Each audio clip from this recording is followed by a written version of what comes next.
I am a single mother. I have a 6-year-old son. My son's father and I, we've tried, but he just doesn't, it didn't work out because he just hasn't given me the respect that I deserve in the relationship. Because me and my father, our relationship at this point is non-existent, it is having an impact on my dating life. And the guys that I'm attracting are just, it's all ending in the same thing. They're liars, they're cheaters, they are disrespectful. I don't know what to do moving forward as to getting back out there and, you know. Look, I'm not trying to simplify anything that anybody is saying, but you have to understand how the mind works. You can't stop stuff from happening to you. Absolutely. But you have, life is 10% what happens to you, is 90% what you do about it. You can't prevent things from happening to you, but you can determine what you do about each and every one of those things. You cannot put the energy out there of everything your father did to you. Do you understand that when you emit that signal, do you know that that's what bounces back to the tower? Yes. It's how a cell phone works, it's how a remote control works, it's how your mind works. God said a man is as he thinketh. Nothing more, nothing less. So now guess what?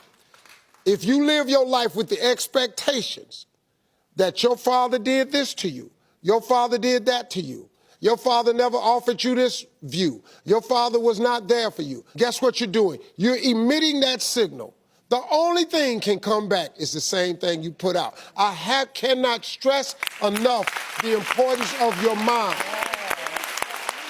But listen to me, that energy is the attractant.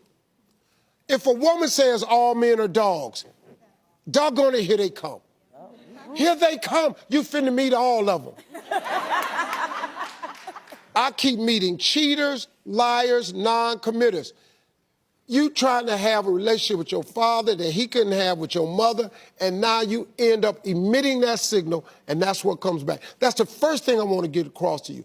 You are looking for something. Can I teach you this right here?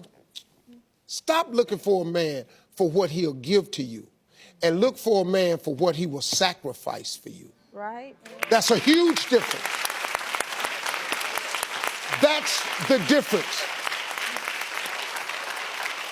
Chelsea, go ahead. How you feel? Go ahead. I do still have, I guess in order for me to start somewhere, I have to start repairing the relationship with my father. But let me ask you something.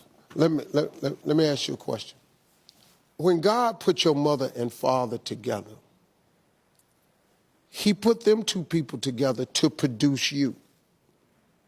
You may have been a mistake to your mother and father. They may not have even intended for you to be here, but God did. See, God don't make mistakes. The whole purpose for your mother and father was to produce you. God wanted you. Let me give you the best example I like to use. When Barack Obama's mother met his father, this man of African descent and this white woman, and they met together, and they joined together, and they had this baby named Barack Hussein Obama.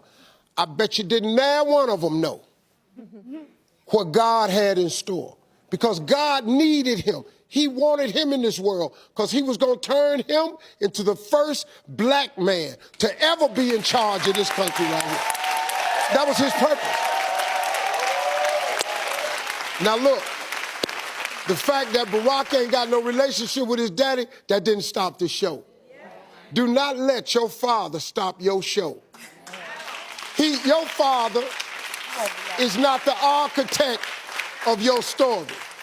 Your father is not the author of none of your chapters. So suppose your father never come around.